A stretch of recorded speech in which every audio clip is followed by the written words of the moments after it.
Good evening, Rabia. Good evening, Poonam ma'am. Poonam ma'am, you're on mute. I'm on mute. Can you hear me? Good evening. Yes, now we can. Okay.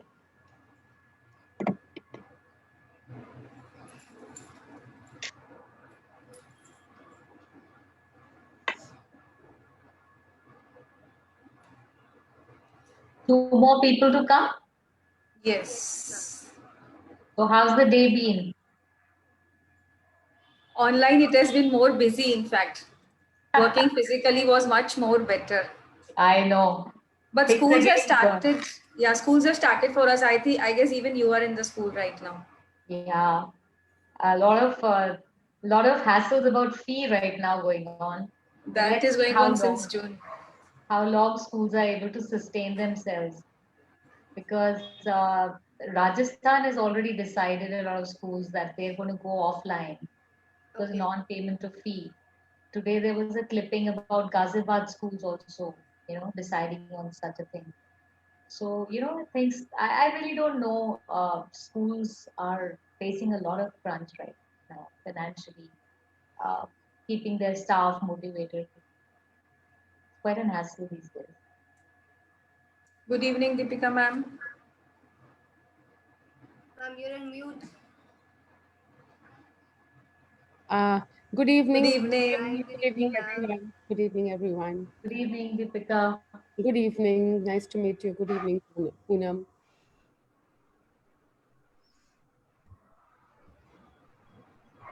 I thought I was early. Well on time.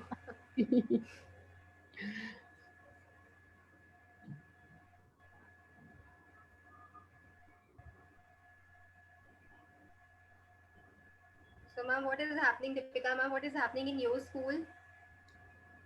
So we are a little in debate about whether to open the school or not for senior students, Okay.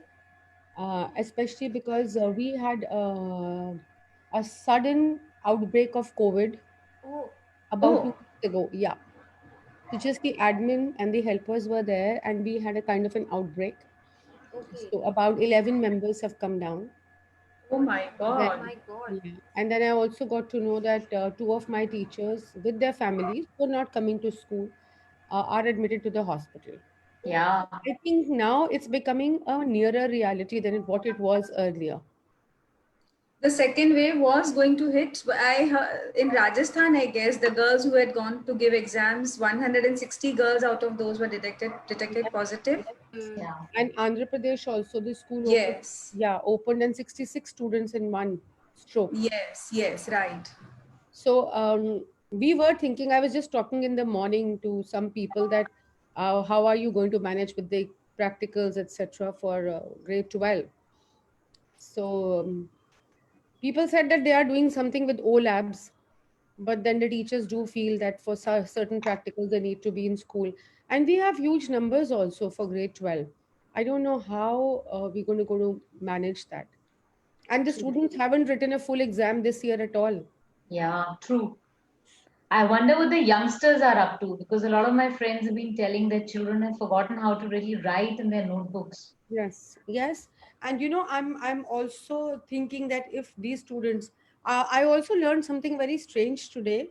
I met a fellow principal, who is a member of the group that GPSC, and she said that there was a meeting that CBSE had with city coordinators, and apparently people suggested that we should have the students give the exam in their home schools, and CBSE is not open to it. They are saying no, you But can't. why? What I don't understand that why shouldn't CBSE be open when we're going everything doing online? Most of the year we've been online. I think things are not going to improve anyway till an injection comes out. No, And no. I don't think parents, younger parents, because the admissions I believe in Delhi are taking a big no because a lot of Yes. schools people are not going in for admissions. No, no, not at all, There ma'am. is, People are just not going to the schools for the admissions. In fact, plus, teaching staff, the salary part is also on a A very big concern, very but big concern. very big concern. And teachers are getting exhausted, students are Exactly. getting bored. Oh, full time. Full time. Full Yes, time. it's like 24 by. It has like become a 24/7 thing, you know, because of Yeah. the fact that the students want their teachers to be more approachable. Hmm. They are, because online classes at the end of the day, they are not like physical classes that the No. student can go walk up to the teacher and ask the True. question as much as. But this online has become as it's a, you know, limited duration of a time. So obviously teachers are getting more restless actually because of this online thing. And you know what's happening is that planning for the online transactions is by itself something which takes up Yeah. a lot of, A lot of misbehavior and everything going yeah. on. Yeah. And so the teachers are working hard to plan the lessons, and then the older students don't switch on their cameras, they don't respond, Yeah. and the Yeah. teachers feel so frustrated. But obviously, you can't scream and shout at them. So it's one big. Actually, I feel bad for the children also because they're all the time, under the pressure of the parents also. All the time they're under their scanner. It's helicopter parenting even more now.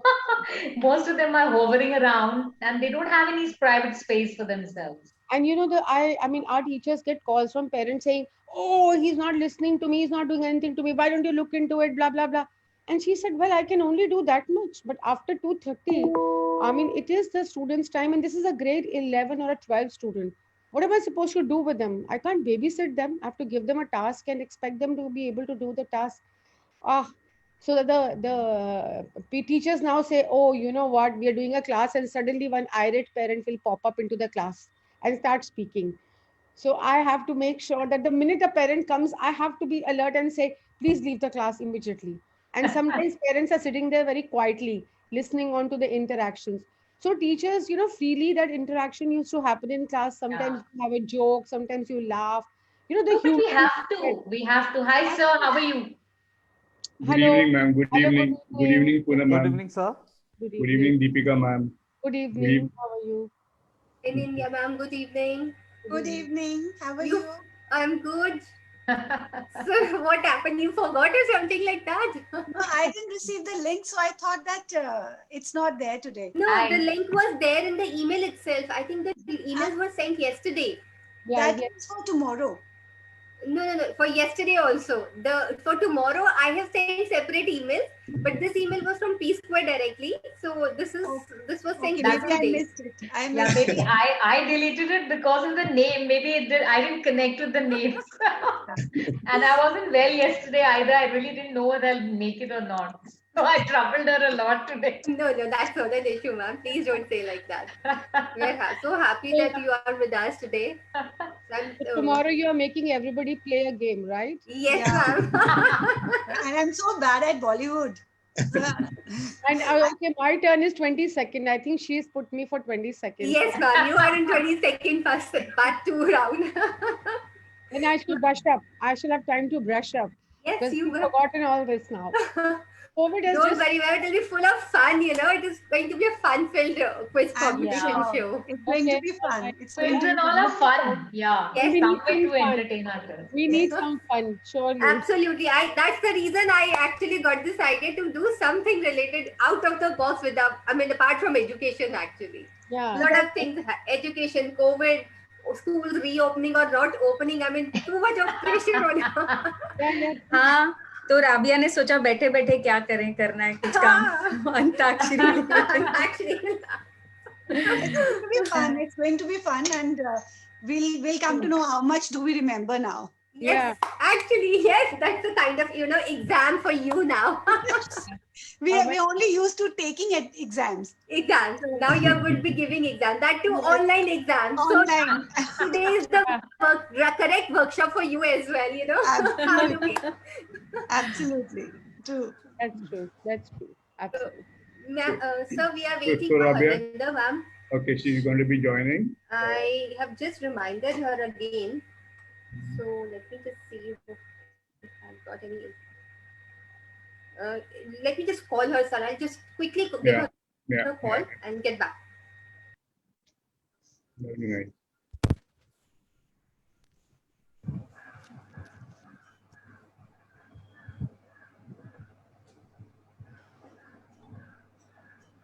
You got the Facebook link, Preeti? Yes, I got. I have circulated as well. So Nindya ma'am, what about you? What about school? What about? Come again? School. I'm asking. How is school going on? It's going on very well. It's going on fine, and we're running virtual classes very well. Uh-huh. So, like I was just here listening to other principals. So I think we Yeah. all are sailing in the same boat. Hmm. Yeah. I have a grandmother sitting behind a child, and she, whenever the teacher is teaching, she's saying, "Arey, prantha leke aayi." Prantha le aayi. So Actually, it's good. Don't you feel you come to know so much about the household business, Exactly. what's in the background? I think that is one thing that is getting really Very detailed. true. Very true. We have a very good practice in our school, which is called as KYP, Know Your Parent. Yeah. It's Okay. virtual. We Yes. know the grandparents also, and Yeah. we know how have they set No, their but house. looking at their home scenario, what is the scene like? Absolutely, And absolutely. how funny can the parent be sitting right at the back or prompting, especially during the test. Exactly. And And- even if they're not sitting behind, they're sitting behind the camera, the laptop. Right, And you can make right. out from the eye contact, that the child, there's somebody helping the child, Right. but you have no proof. You can't say anything to them. Yeah, Mm. actually you Say can't. anything to them. We Yeah, you teachers can't. are at the last, at the last in India. Yes. Academic honesty कुछ is, नहीं is the मिला, academic कुछ नहीं मिला, is हम the teacher बन गए.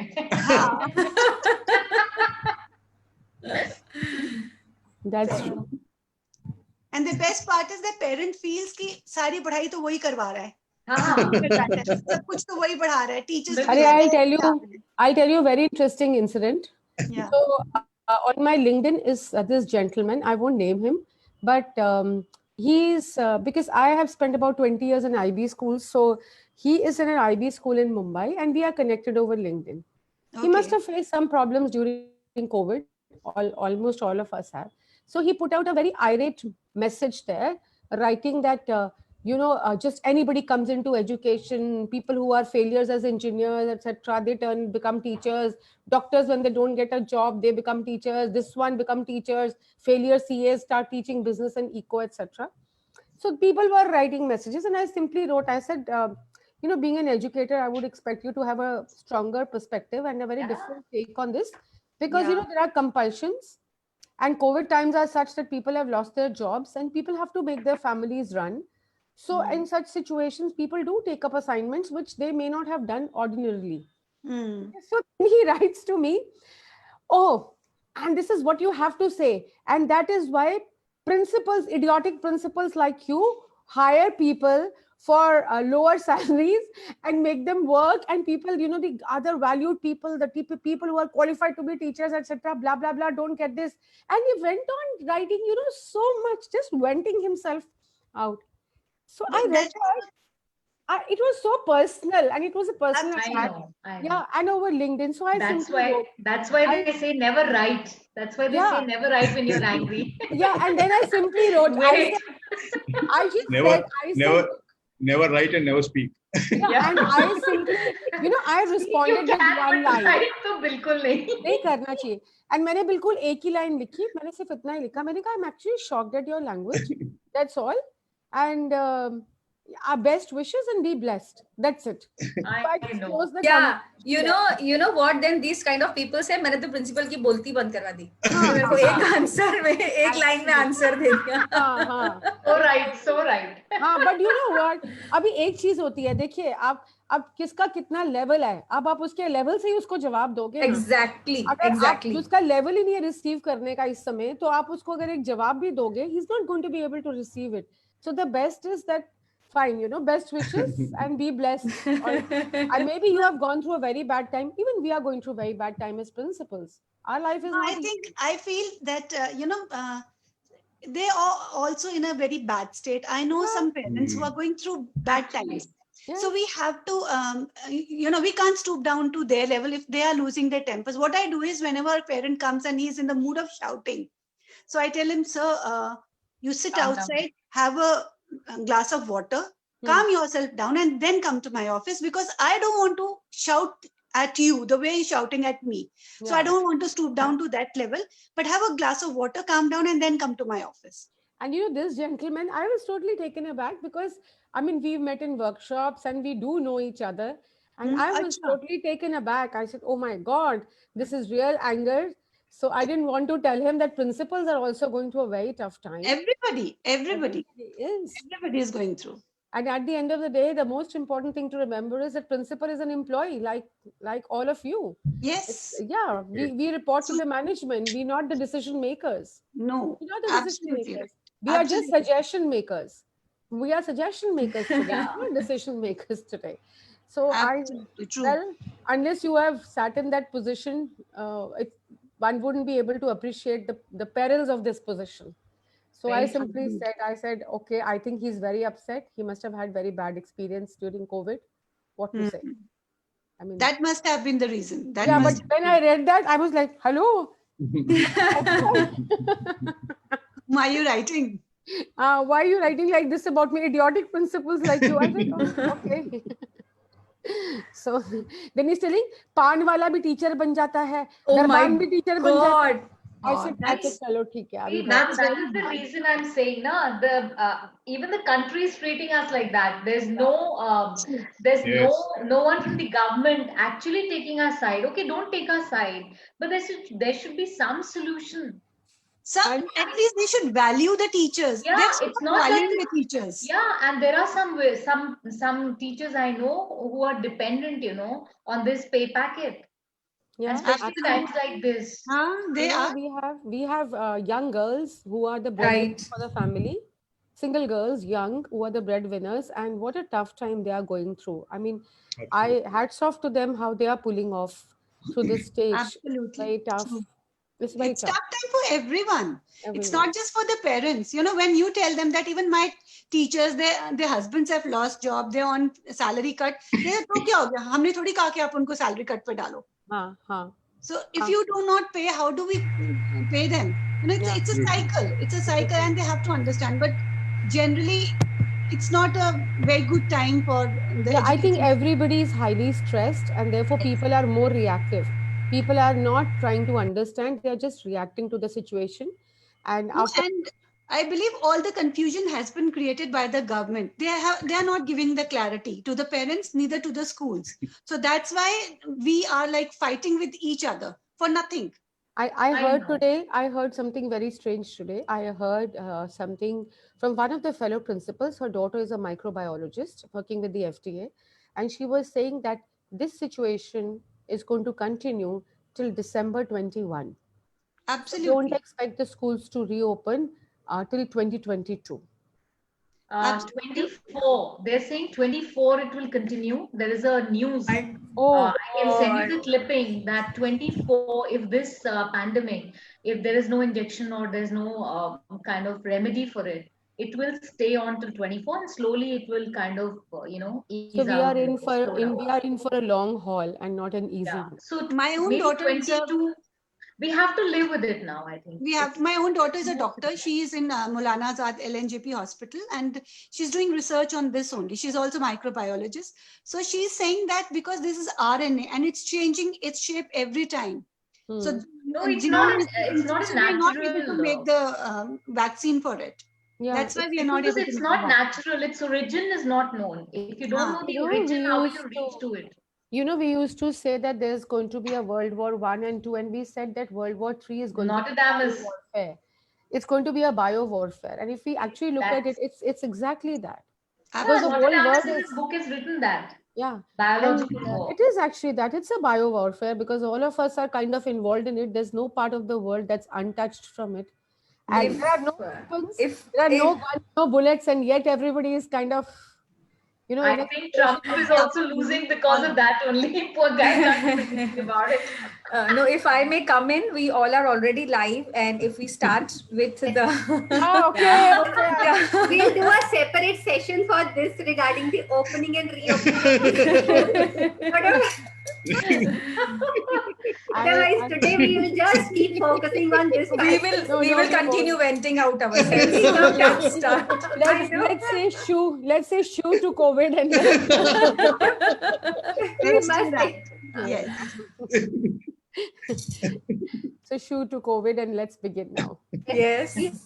Rabia, yes, Rabia. We must actually. Rabia, Arvinder ma'am joining Let's us? come to the topic once back. No, is Arvinder ma'am joining us?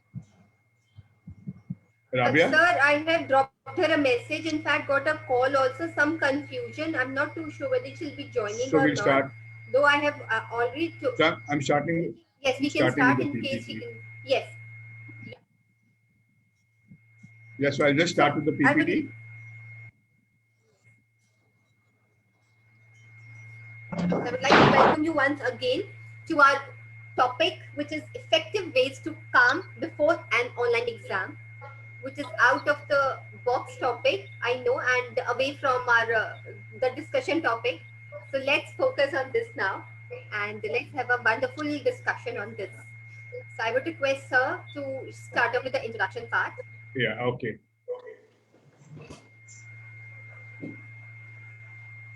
We just start off with the introduction of the host.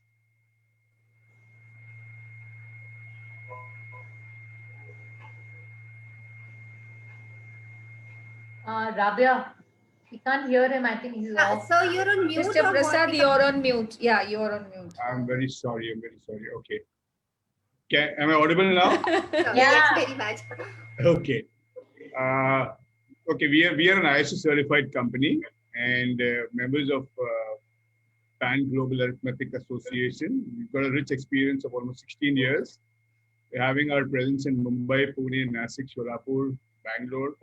We're managing 75 plus centers, 100 plus trainers, 8,500 plus students. We're working with prestigious schools in Mumbai like Jamnaba, ISKCON, Janki Devi, Dutta Meghe, Pawar Public, Sayadri, and much more. We've been working on the hand-mind coordination of students. A small video which we just explained to you as to what all we are doing.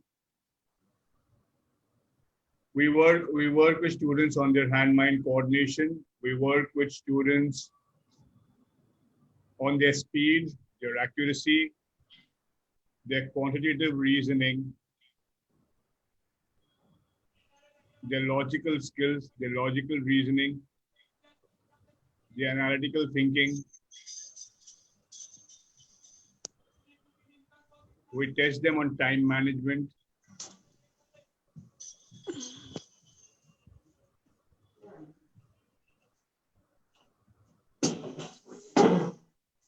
We help them face the competitive world by encouraging them to come in for such competitions. We are working with students at the primary level.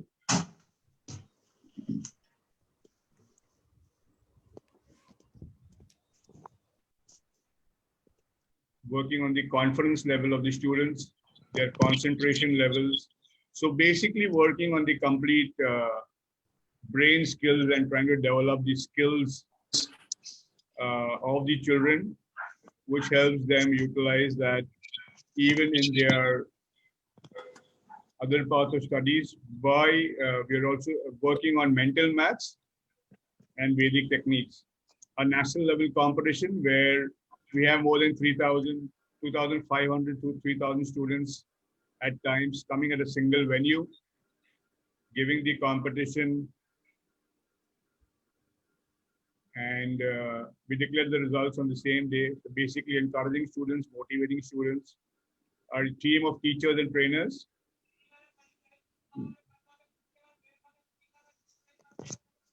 We have with us Preeti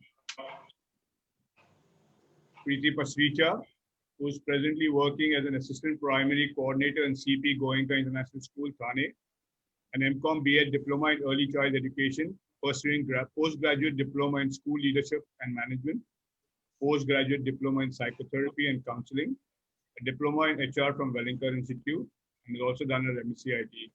During her journey since last 18 years in the education field, she has demonstrated her commitment ensuring that students have access to a vibrant educational provision. As a primary coordinator, she has played a pivotal role in the establishment of shared goals across the schools involved in the journey. She has also led a number of initiatives for teachers, training, and programs that will benefit child's learning. She does not hesitate to adapt and innovate. Her highly developed technology skills are future focused and allow her to experiment and think laterally. Her enthusiasm and collaborative approach has encouraged and strengthened parents' participation in their children's education. Welcome, Preeti. Thank you. Thank you. We have Rabia Bhatia, our moderator. Our passion is to create a peaceful society, to spread love and happiness, to opening children's eyes to the wonder of the world around them, and to their role as guardians of their environment. Her most important contribution is to always apply the principle of humanistic approach in all spheres of her life and apply Kozen Rufu in every sphere and area of her life, be it personal or professional. Contribution. As a leader, she believes in fostering every human being in a free and unconstrained atmosphere. It is important to make sure that they feel relaxed and don't overdo it. We want to cultivate them to be self-motivated and independent. Let us not try to raise them into perfect bonsai trees, but rather strong towering that grow freely in nature, deeply rooted in the earth and reaching for the sky. Rabia, looking forward for a wonderful moderation today too, as always.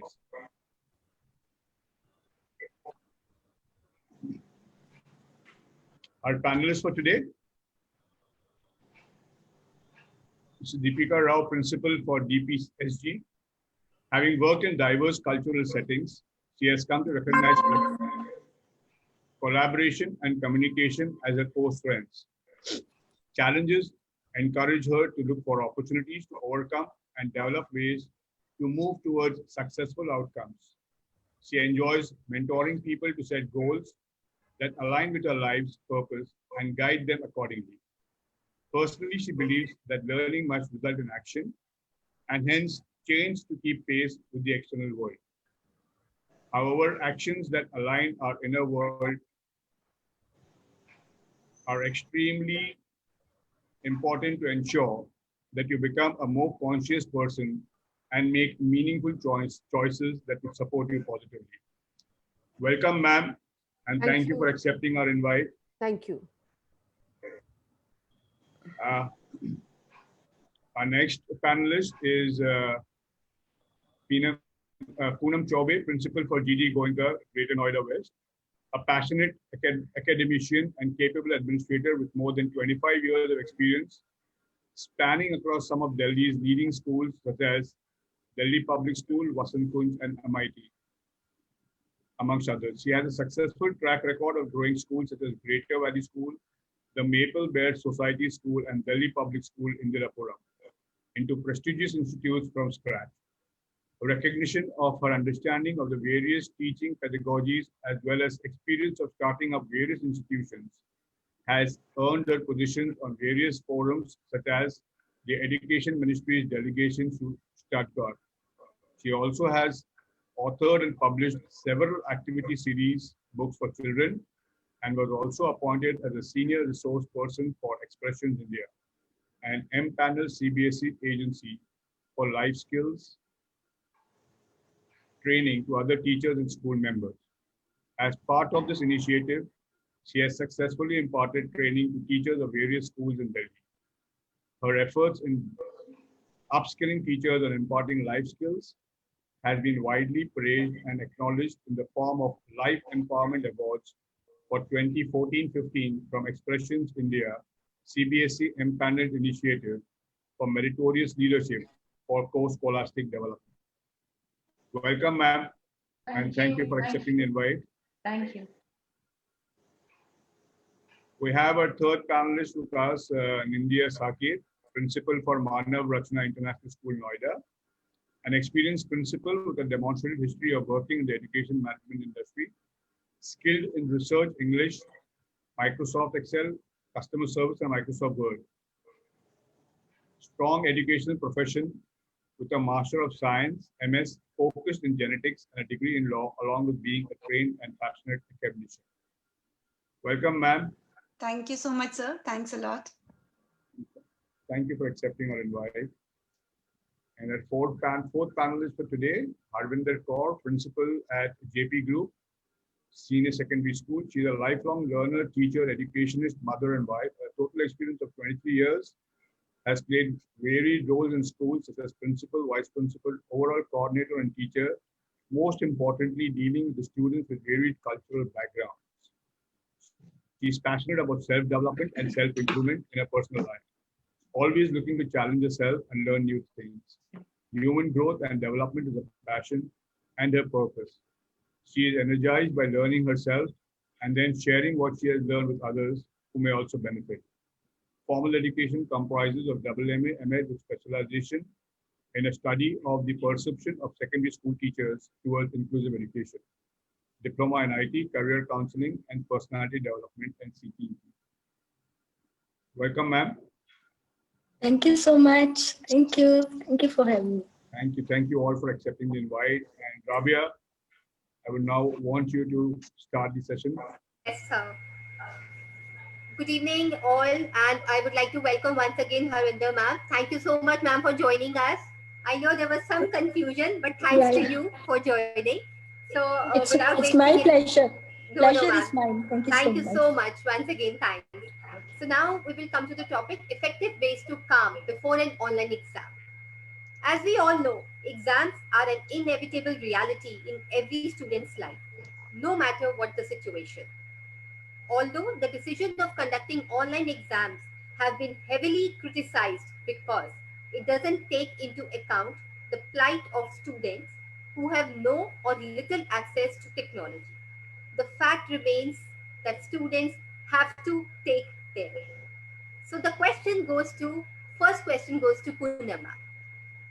Ma'am, please share your knowledge with us.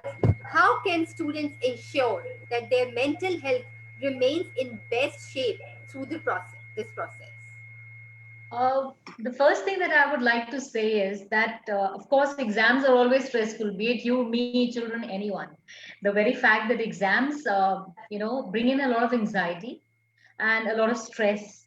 So I think the best way is that we caregivers, whether we are parents, we are friends, or peers, I think we all should take it in a very positive way. We should always help to the child to understand that it's just an exam, and to take in anxiety is not going to help in any way.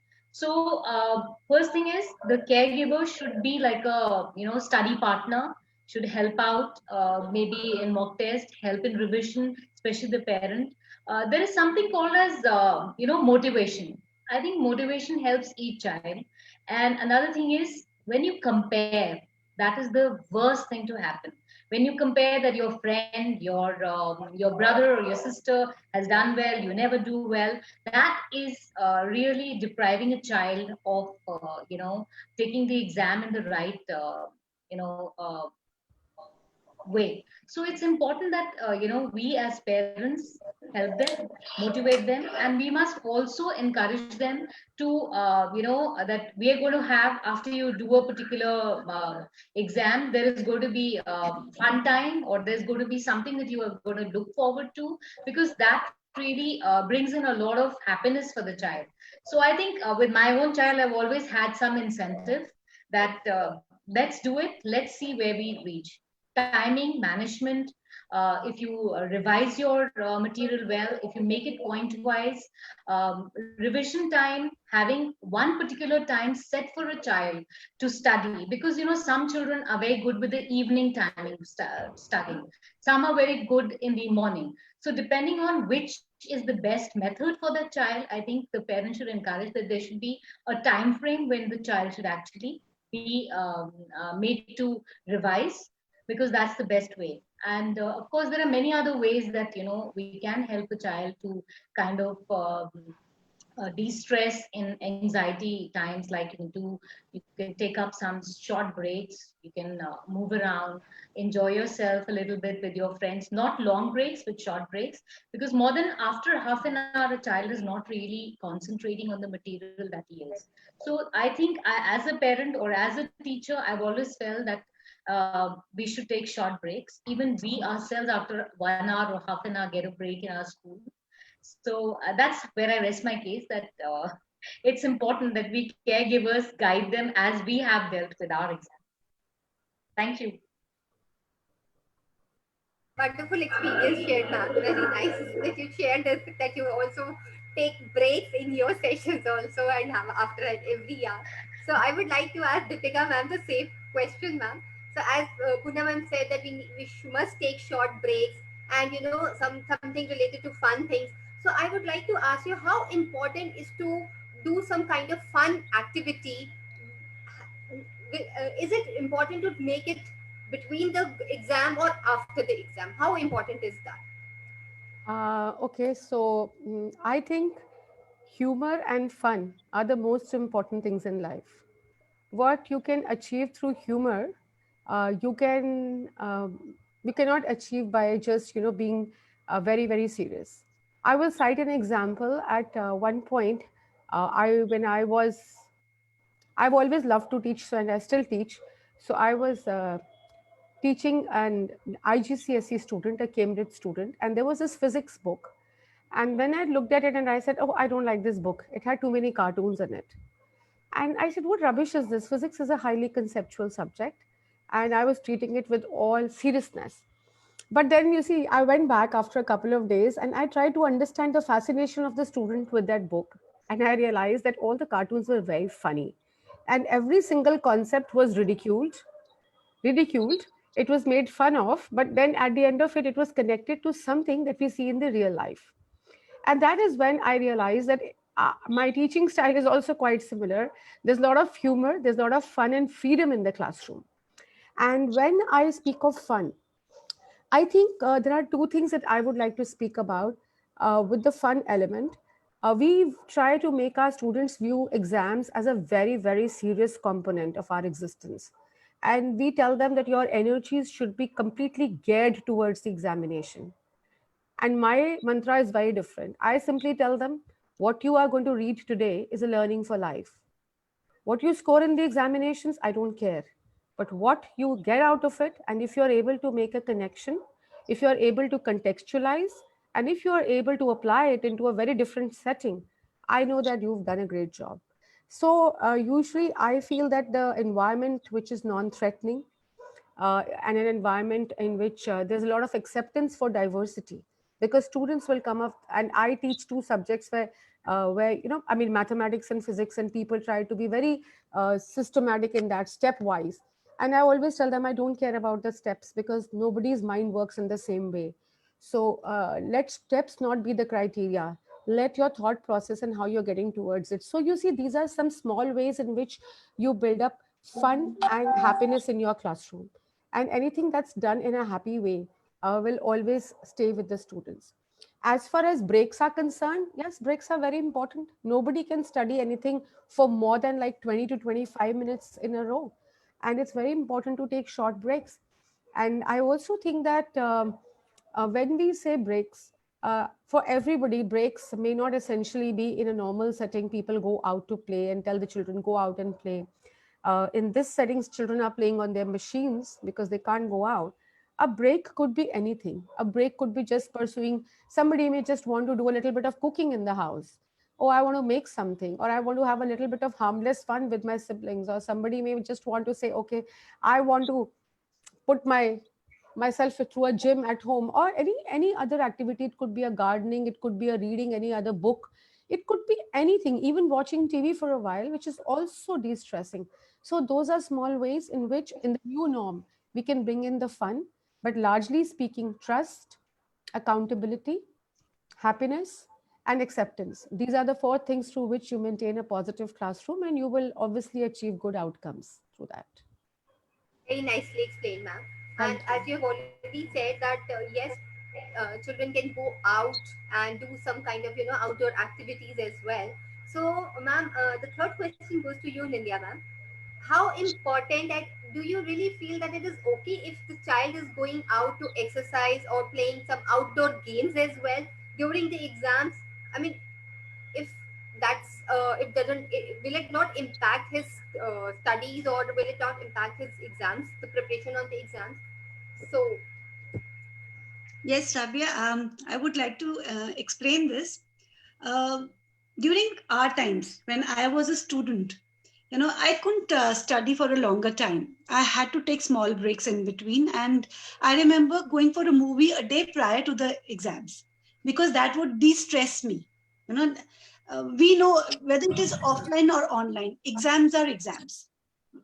We might say that offline online exams are easier, they can cheat, they can look into books, they can take advices from the whoever is there in the room with them.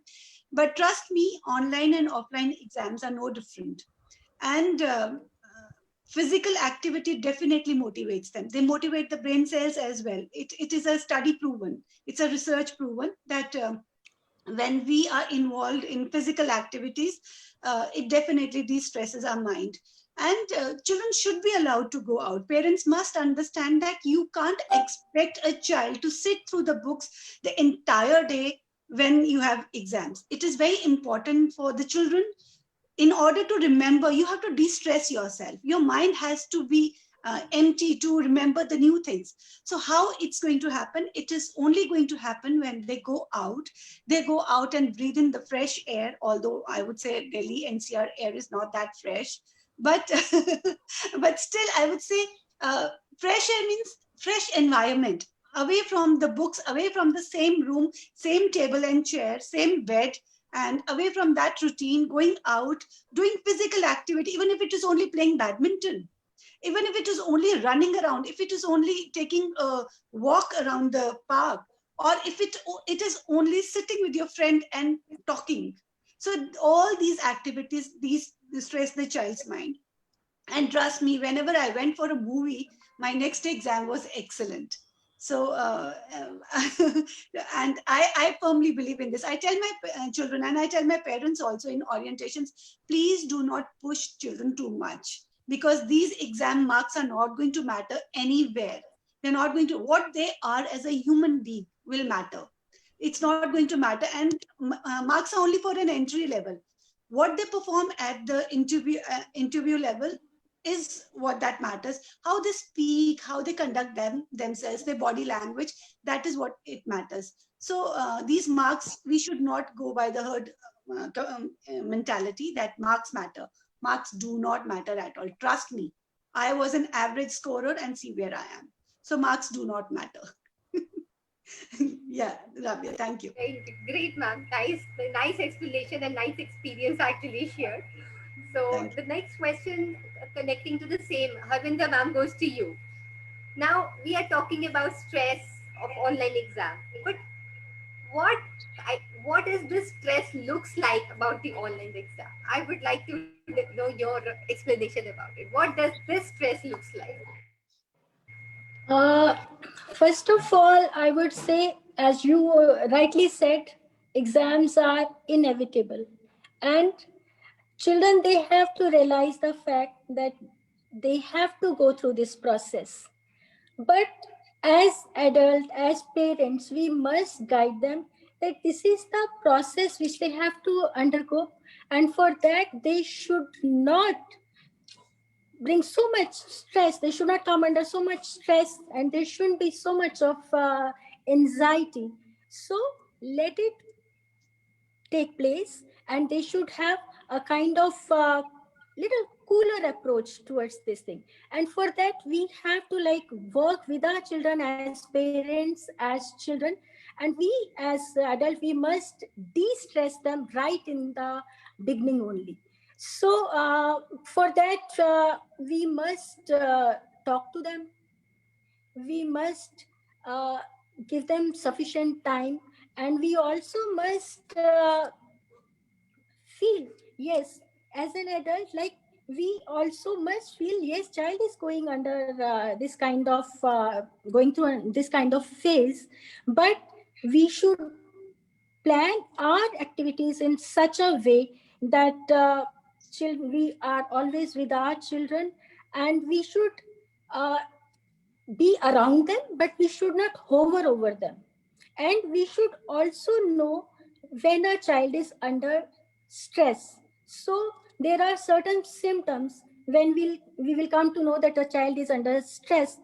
He is not sleeping well, he's not eating well, even if the favorite food is made for him, and even though he's studying, but at the same time there is some kind of anxiety which is going on in his mind.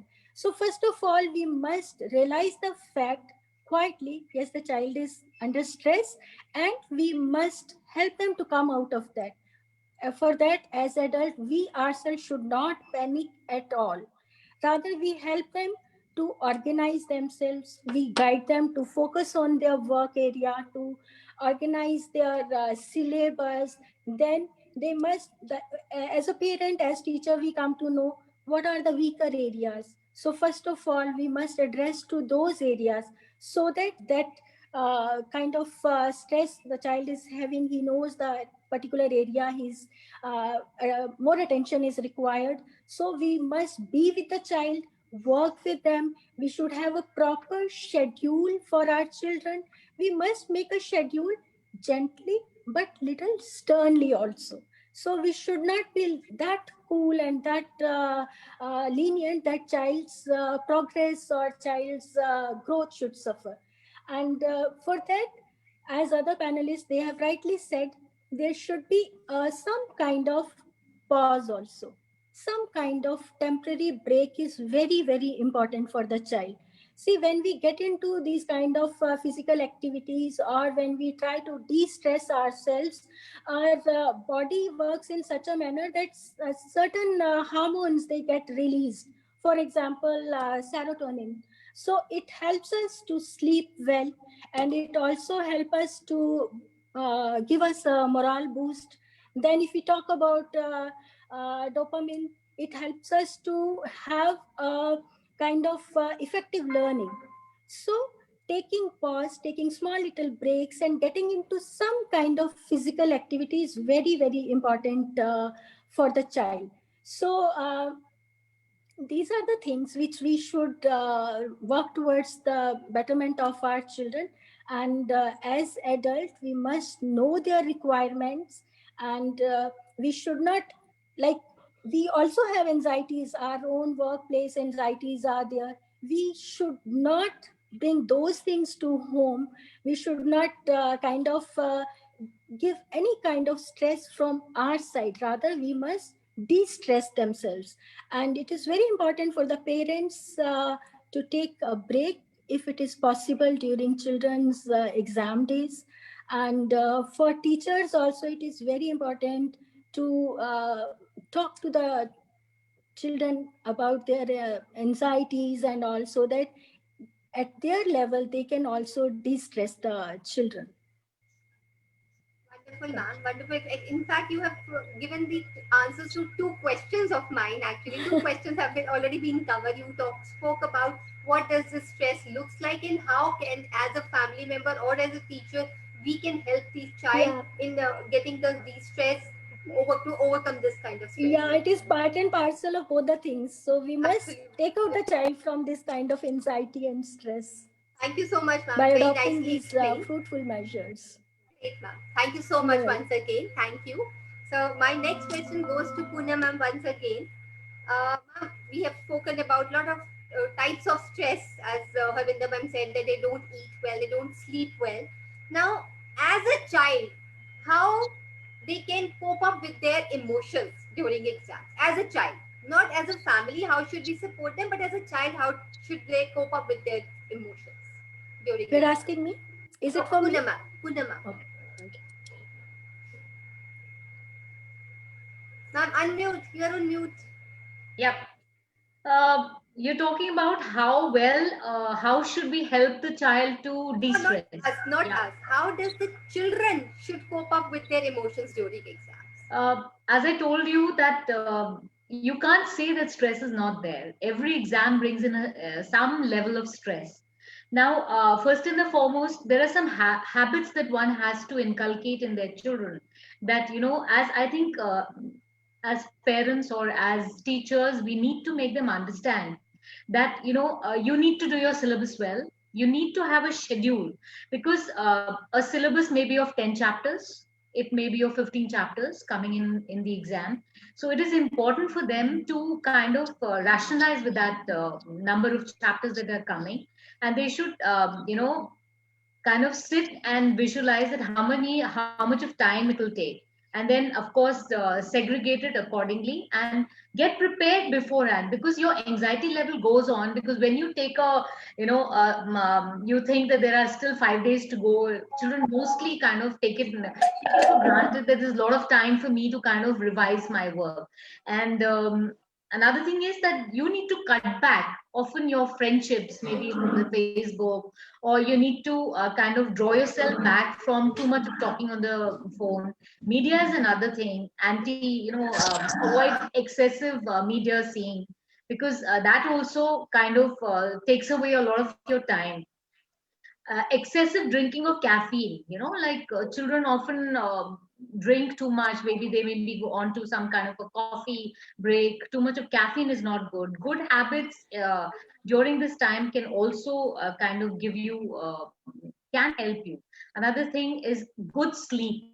Good sleep is very important during exam time. How we as children can kind of be well prepared, so that the next day, because if you don't get good sleep, the next day your anxiety level goes on, because you're not able to concentrate on your syllabi. Then I think we need to learn de-stress. Maybe take small breaks, take some go on for some music, some sort of soft music, which will help us to kind of concentrate on our academic syllabus, plus give us some soothing effect, if we like music around that. This everybody doesn't like that. Of course, planning post exam, as I told you, is going to be helpful. Another thing that I feel, teachers play a very important role, in kind of helping the children to understand that how to segregate their syllabus. That what Another thing is that how what sort of questions are going to be put up in an exam. Like right now, we are having online exams, and I feel at times, teachers are not really working on the aspect of taking that exam themselves online. That how much of time it takes for them to kind of tackle that exam.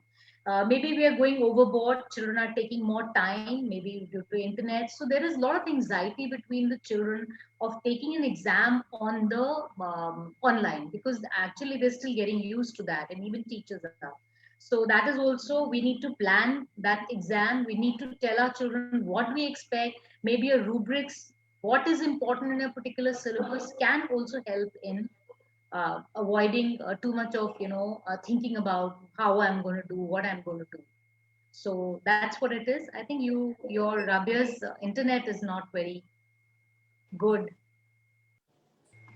I already, I mean, you've already answered everything, ma'am. I mean, without asking me, you have answered everything. You have covered all the syllabus, actually, entire syllabus has been covered. Wonderful. Okay. So sweet of you. Now I think hardly anything is left for Millia ma'am or Deepika ma'am to talk.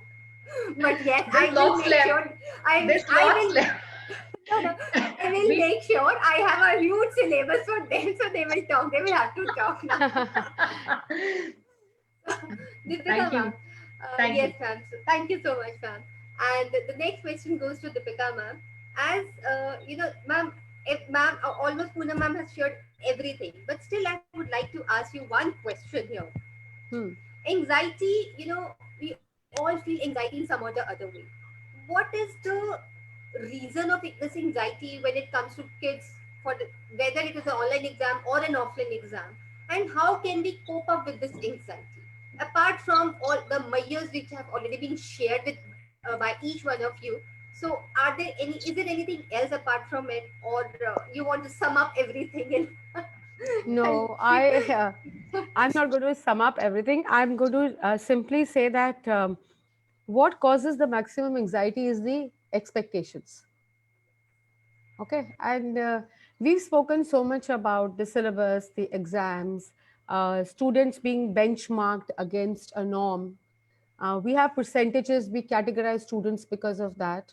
Uh, and whatever said and done, very happily at the end of the year, I see schools posting, oh, we have so many students above 99 and hundreds.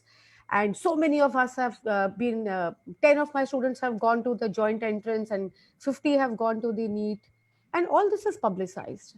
And this is present in this system, in our system. We talk about this and we celebrate these. So these become the kind of benchmarks and norms which need to be celebrated. And that's why comes in the anxiety, because there is always the pressure of the expectation. And for the life of me, I cannot figure out that when students are 14 or 15, they are expected to make subject choices. Does a 15-year-old really know themselves?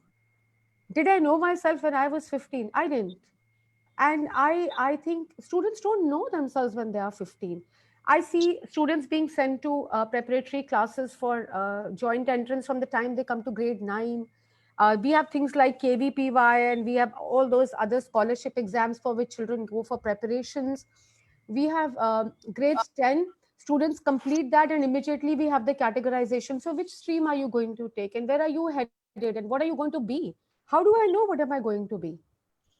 And when I'm 15, I don't know what am I going to be. And you know what? In the volatile world that we are living in, the way technology is changing, each one of us has reskilled ourselves by now at least 5 times. And research says that the present lot of students are going to perhaps reskill themselves 15 to 20 times in their working lives.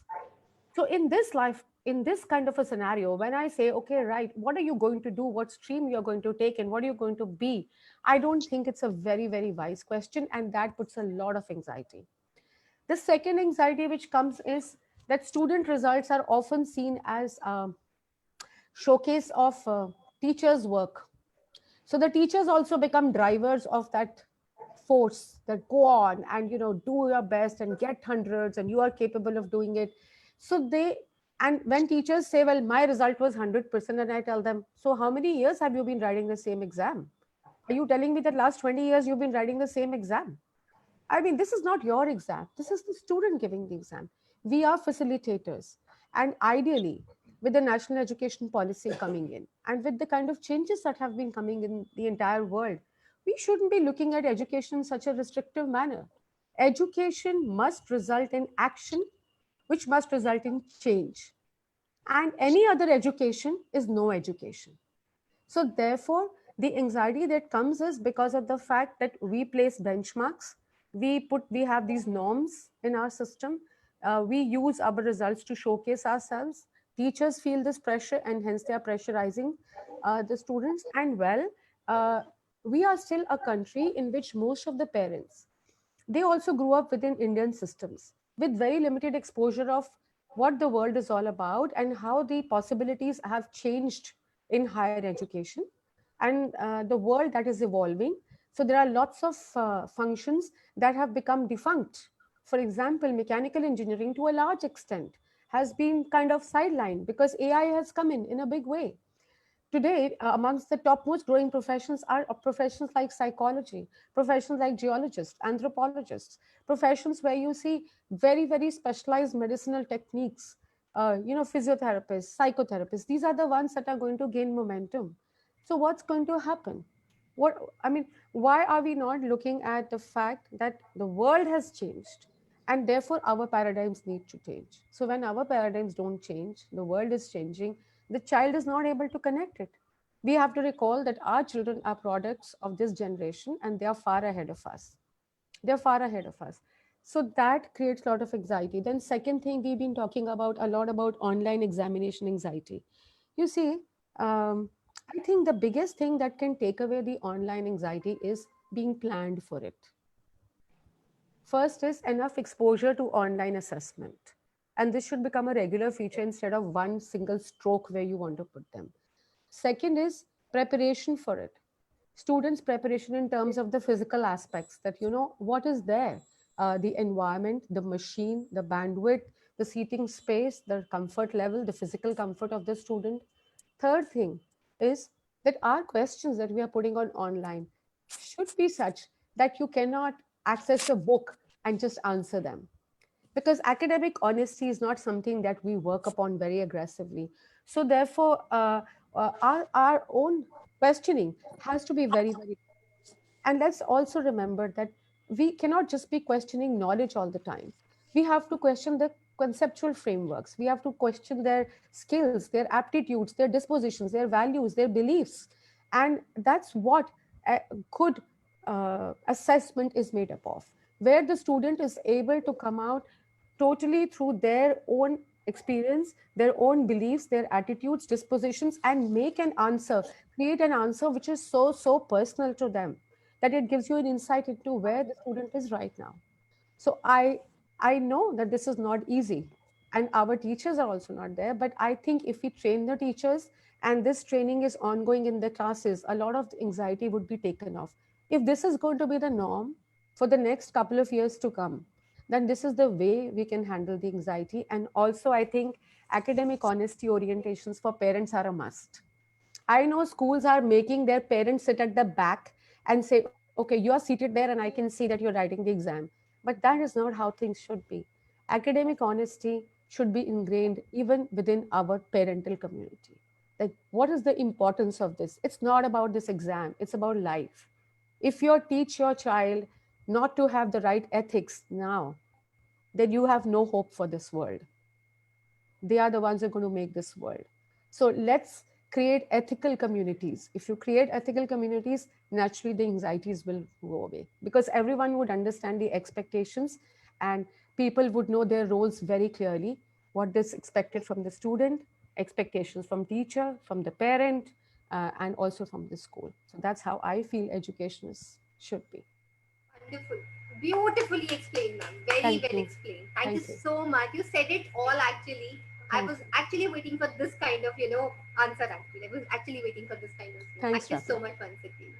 And now, as you have already said that, yes, showcasing the marks, showcasing their results, the schools. So the next question is actually goes to Nindya ma'am, connecting to the same thing. Nindya ma'am, can you please come in front? Am I visible? Yes, ma'am, you are. So spoke in your last previous explanation that actually marks doesn't matter. However, if we understand what Deepika ma'am also said, it's also right that at the end of the year, what schools do, they actually showcase their results. They showcase about the names of those students from top to bottom actually. So when it comes to anxiety or the stress level of a student when it comes to the exams, don't you think so that we as an educator or as a parent or as a society, we are the reasons of the child's anxiety or the child's stress? Because our Indian education system is made in such a way that the child is under pressure always to get 90 marks, 95 marks, so that they should not go to the bottom, they should always be in that top list.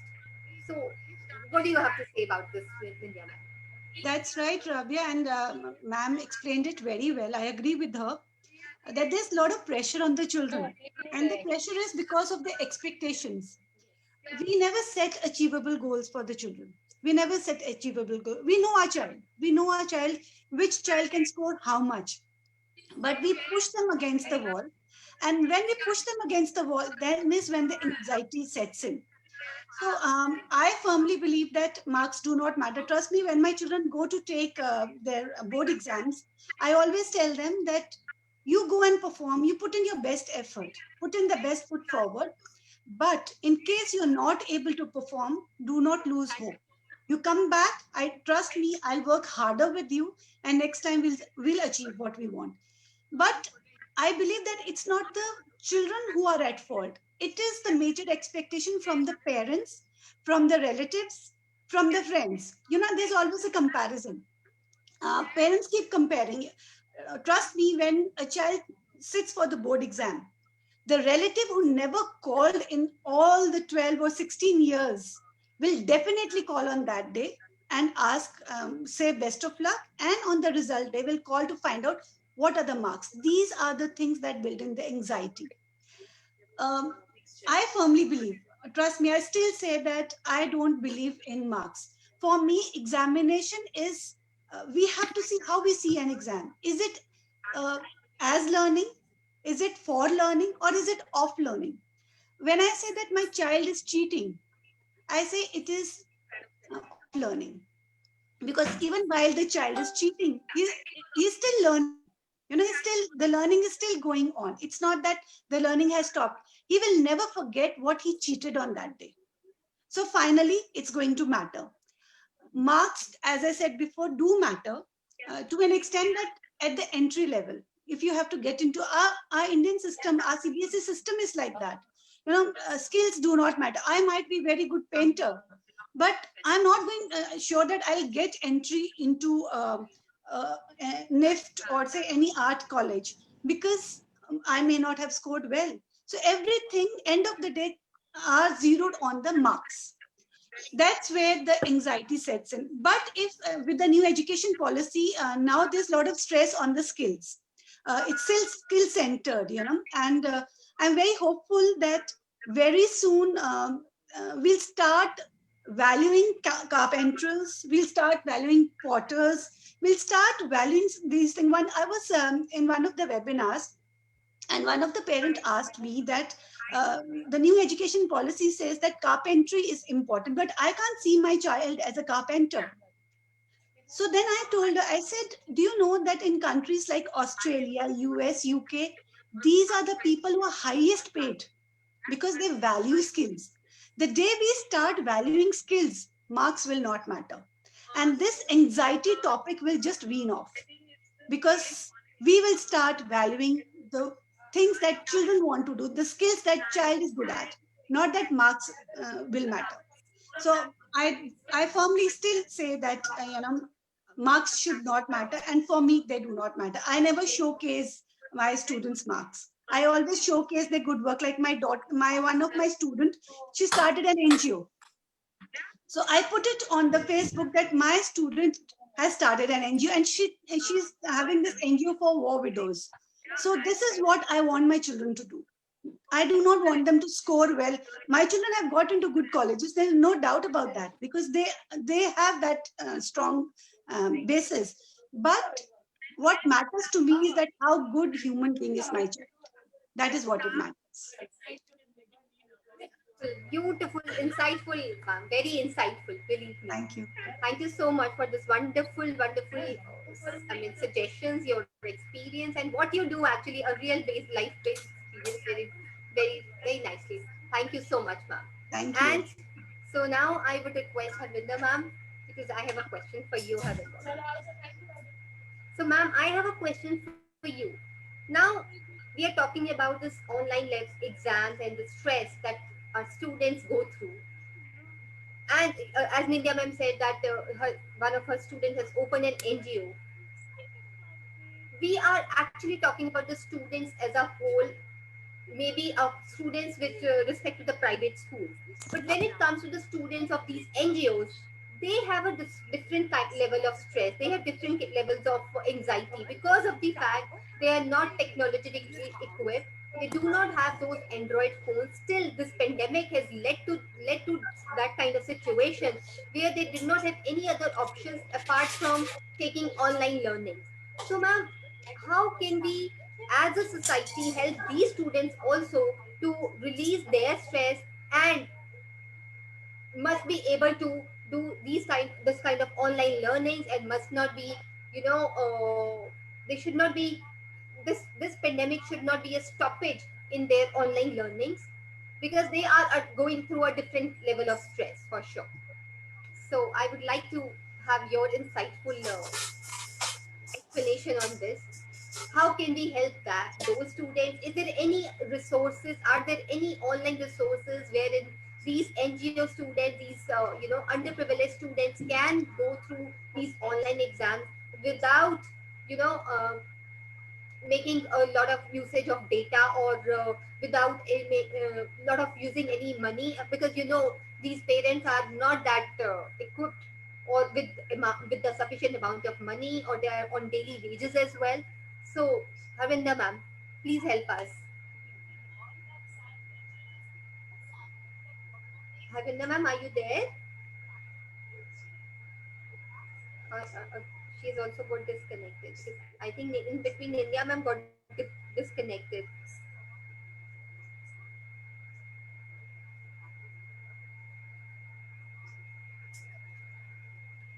I think so. Rabia, we should move on to our next panelist. No problem if. Yeah. Yeah. So okay. So I would request Poonam ma'am again to please share her answer on this Harvinder question. ma'am has joined Yes, in. ma'am. Okay, she's joined in. So I think she heard the question, if I'm not mistaken. Poonam ma'am, 1 second. Let me see in case Harvinder ma'am has joined in. Otherwise, we'll come to you.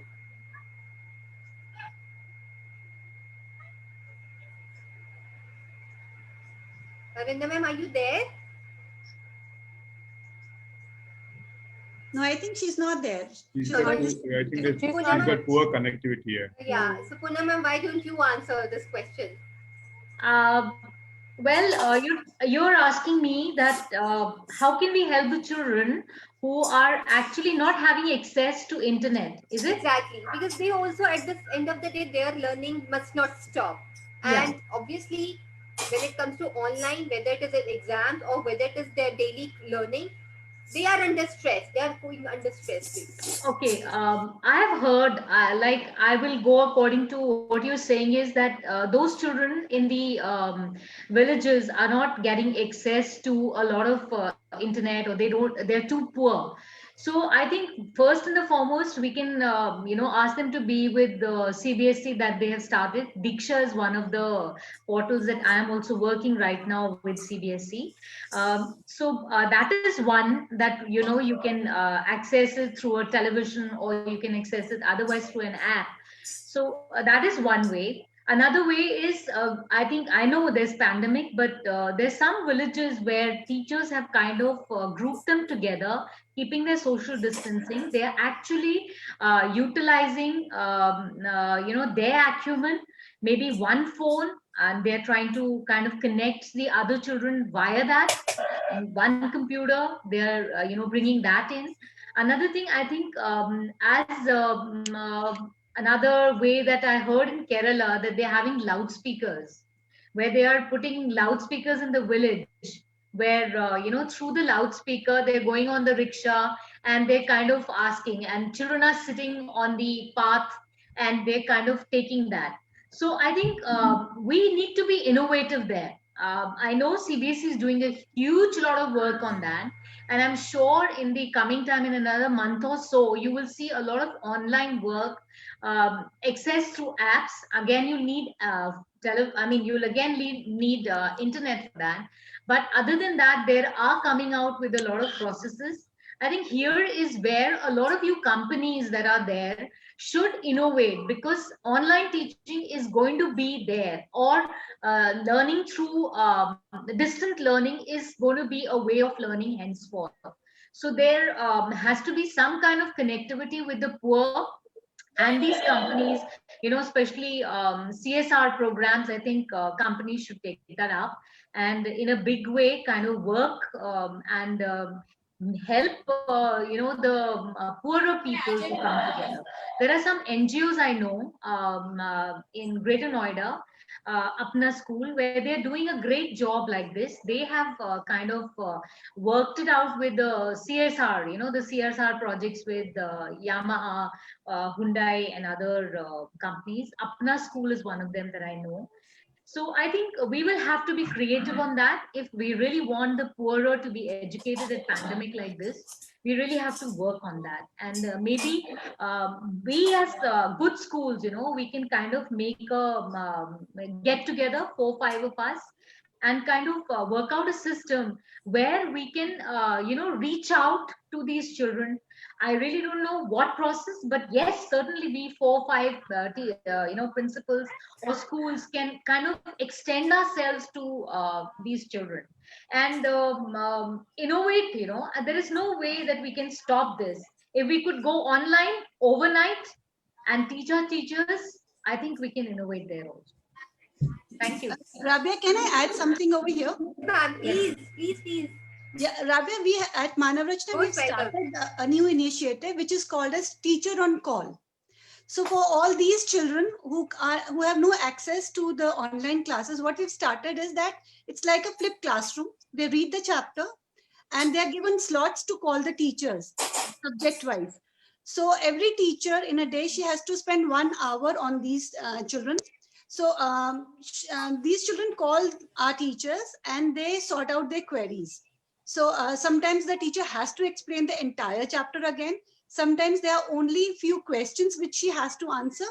So all of them, we have 8 schools. So all Manavrachna teachers, they are involved into this teacher on call process. So this is a very good way of reaching out to the children who have no access to online classes.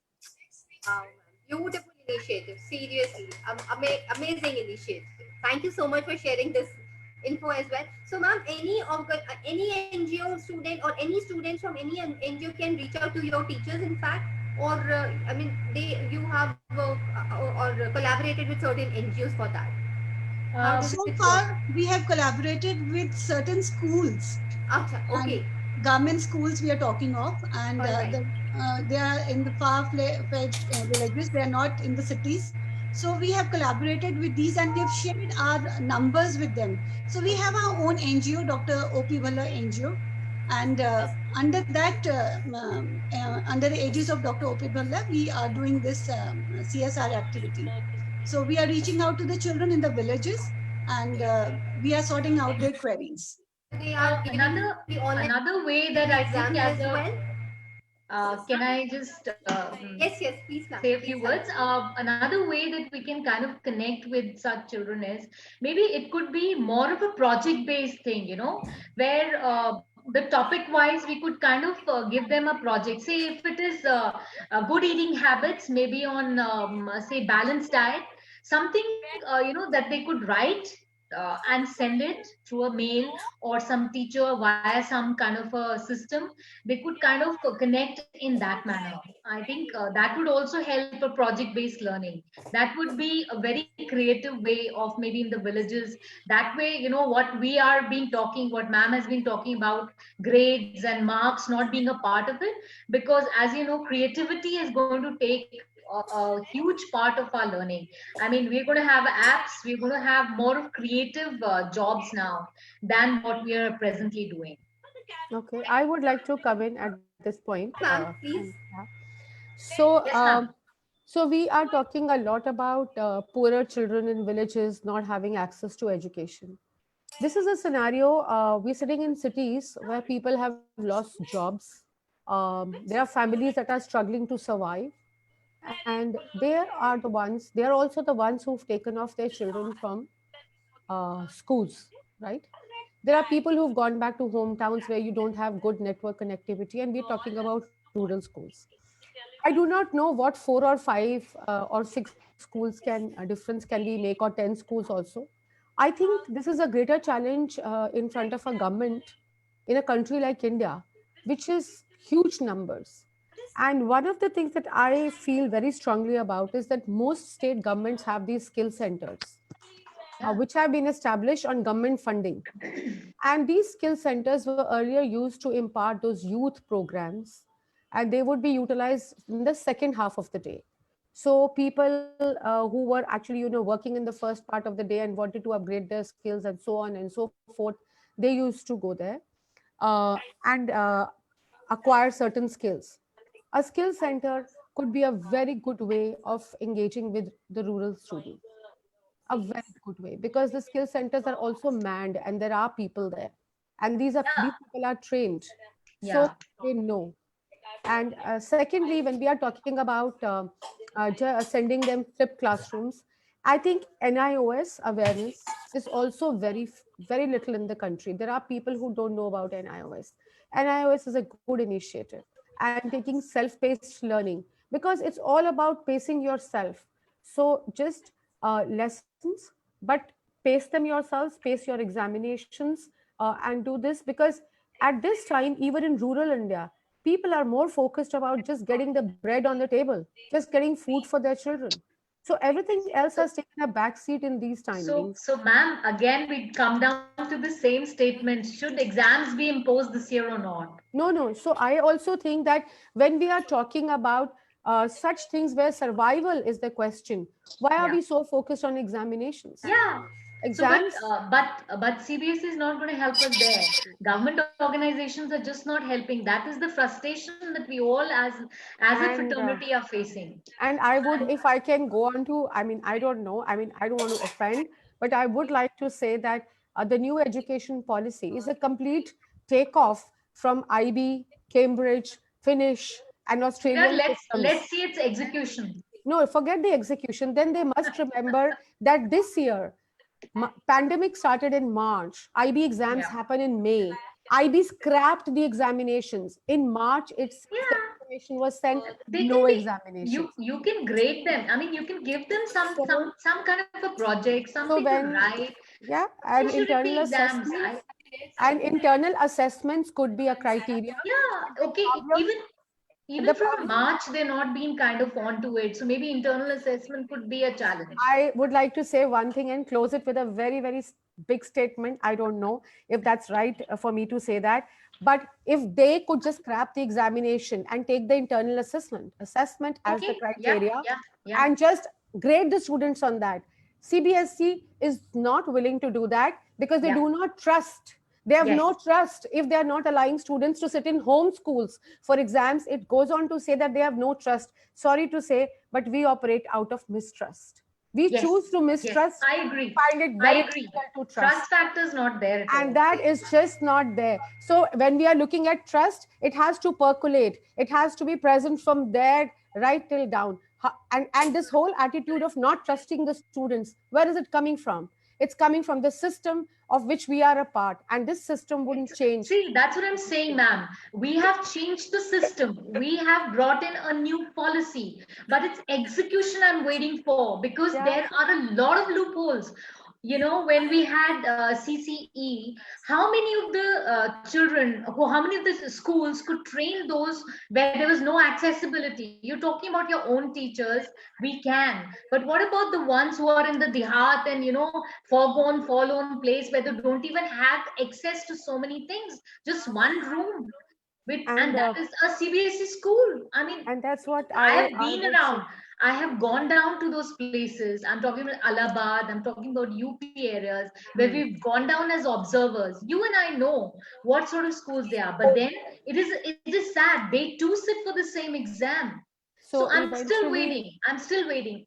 I think CBSE has to open up. It's still too closed. It's just not letting in advice from the private sector. I would say that instead of just taking things from different systems and creating something, it's important to have a paradigm shift, which means that we pay less importance to examinations, we build the environment of trust, and therefore our internal assessments should also count as equivalent to an external examination. You see how much of activity based teaching can we expect from our teachers when there is no cut in syllabus. Sad part is there is no cut in syllabus. There is truly not. There is just hypothetical 30%. I don't think really that that's going to make a difference. How can you reach the 7th floor if you're not going to start from the first floor? You're going to fall. So that is what the anxiety is, that one has to rationalize on that part. So I think exams, policy, something has to be done on that.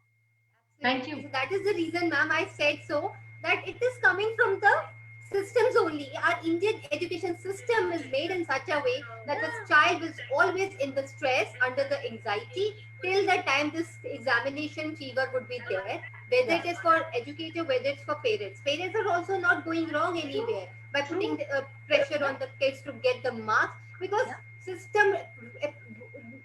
system demands in such a way that the child, our student, or they must have 80 degree, they must have got 90%. Rabia, when it comes to us as principals to deliver, to send them anything, it has to be point to point. But when it comes of any help, either to a parent from CBSE, if he approaches CBSE, or we as principals or a teacher approach them, we don't get those answers. We just have to somewhere find it. I completely agree with you. Changing the policy is not going to help us. Yes, changing the policy is not gonna help. It is the execution and changing your mindset has to be there. If they have not changed their mindset, we are still under the same mindsets actually. And Rabia, we're talking about anxiety of the children, of the parents. What about anxiety of the teachers? Even they are going through anxiety right now. Even the principals are going through the anxiety right now. Absolutely. So we all are sailing in the same boat. It's not just the children, it's not just the parents. Everybody's sailing in the same boat right now. Exactly. That is what it has to be a complete change actually. Only then the things will become better. Absolutely. We have to move away from the marks. Till the time we do not move away from the marks, anxiety is not going to win off. And this marks gives the anxiety to both principals, parents, teachers, students. Everybody. Everybody. This is what I'm saying. Whether you say that for you marks doesn't matter, Poonam ma'am says marks doesn't matter, I say marks doesn't matter, Deepika ma'am says marks doesn't matter. But at the end of the day, the system is like that. They will demands those marks actually. Yes. And that is where the child will never come out of those anxiety levels and will never come out of those stress levels during the exam. Whether it is during the exam or whether it is just an internal assessment, a UTI, I mean the internal exams, the first session or semester's exam, they will always be under, whether it is online or a physical. Absolutely. Absolutely. Arindama, would you like to say anything? You got cut off, you got disconnected. Would you like to say anything regarding the same actually? Is there any scope of changing the systems actually, wherein all should not be under stress with respect to this examination fever? Rabia, if we may request all the participants to be on mute, there's quite background noise. So may I request all of you, the entire In fact, all the panelists, they have, yes. Yes, ma'am, please say.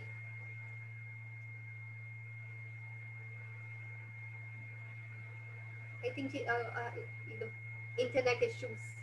Again, the technical glitches and she's got cut off.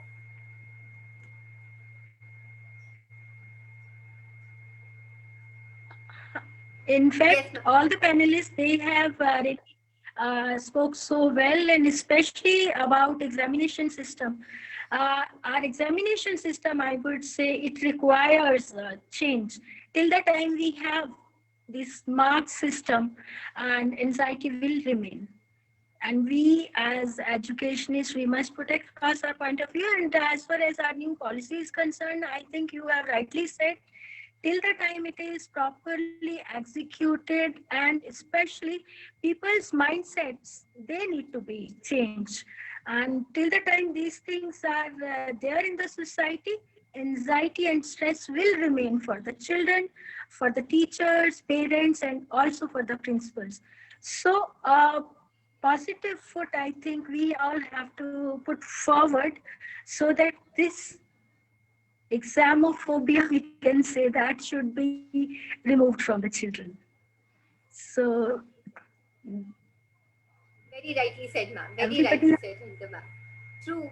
We all have to put across our step forward together. Only then I think something can be changed.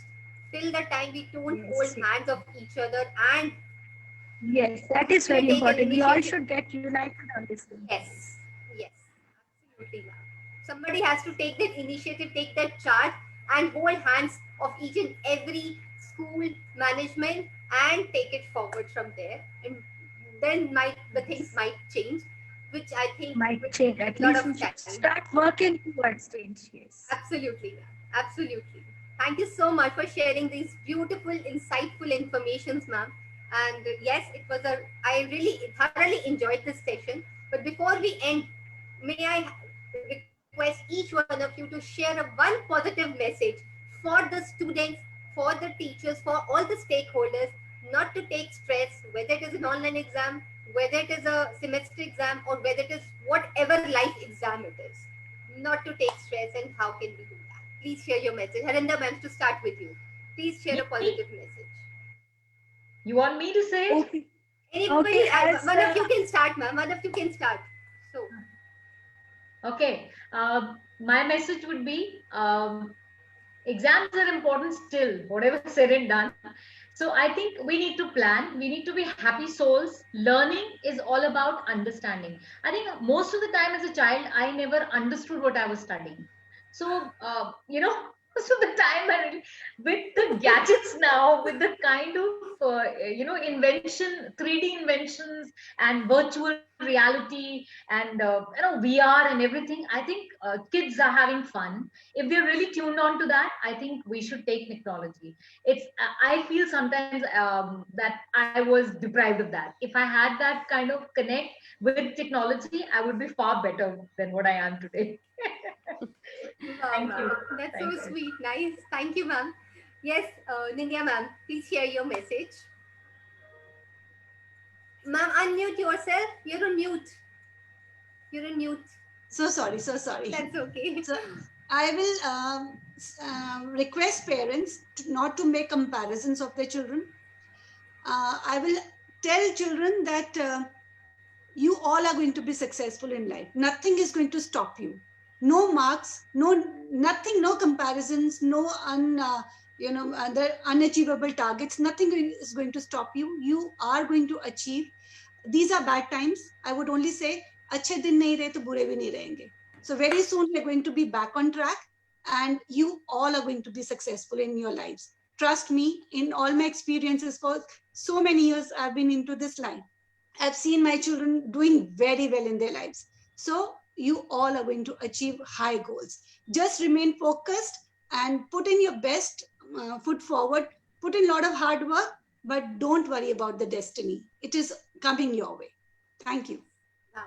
Nicely, very nice message, ma'am. Thank you so much. Thank you. Harinda ma'am, please share your message. I think her network is giving trouble. Network is, yes, Deepika ma'am, please share your message then. Okay, so I'm going to say that while I'm simply going to say something something that we all know, okay, and that is that we come from the animal world. Every bird learns to fly. Every fish learns to swim. And every lion's cub learns to hunt. Everybody learns to do their thing. It's I would us. say children. It's us. It's us who believe that we need to be forever monitoring our children and tracking them. And we forget that each one of us has got a life path. And when we walk on our life path, we are bound to fail. We are bound to fall. Falling and getting up is a part of life. Failing is an opportunity to learn that how to succeed. So why are we so overtly focused on only the successes and celebrating them, and why not the failures? I would say celebrate everything. Celebrate your child's journey, and don't control them, because they have to make their share of mistakes. If you will not make your fair share of mistakes now, when are you going to make them? Ever?